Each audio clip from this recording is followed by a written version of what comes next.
Yemeni police have arrested dozens of people in connection with Monday's suicide bombings. Officials suspect al-Qaeda may have been behind the attack, which killed 9 people.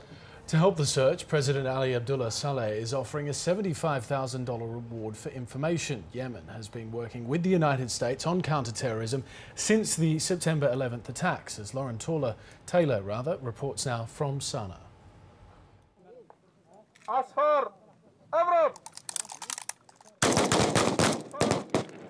On the front line of Yemen's fight against dangerous extremists, these elite troops are part of the country's counter-terrorism unit as it tries to shake off its image as a hotbed of al-Qaeda activity.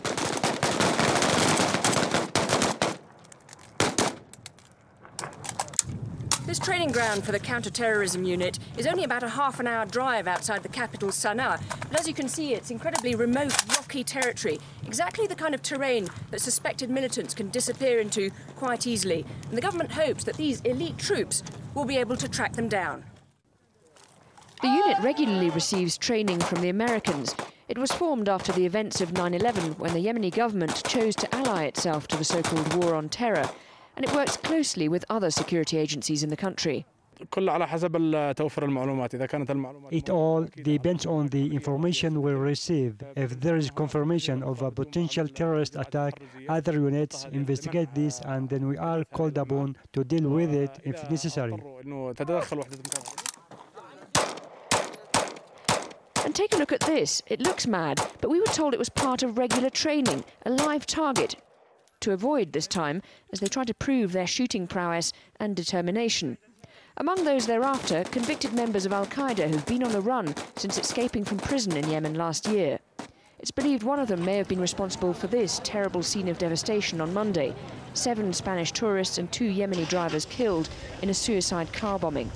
They'd just visited one of the country's top historical sites, the Temple of the Queen of Sheba. The spectacular scenery and the heritage all around Yemen are what draws visitors here, a place that's been at the crossroads of Africa, the Middle East and Asia for thousands of years, once at the heart of the spice route. Just a look at some of the beautiful buildings in the old city of Sana'a is enough to see why tourists would want to come here. But the problem is that outside the capital, many areas are simply too dangerous to travel to, even with an armed escort. Some of the tour operators have been cancelling trips in the past few days. But unless Yemen gets a handle on its problem with extremists who are prepared to attack tourists, then it's going to find it very difficult indeed to repair its damaged reputation. Lauren Taylor, Al Jazeera, Sana'a in Yemen.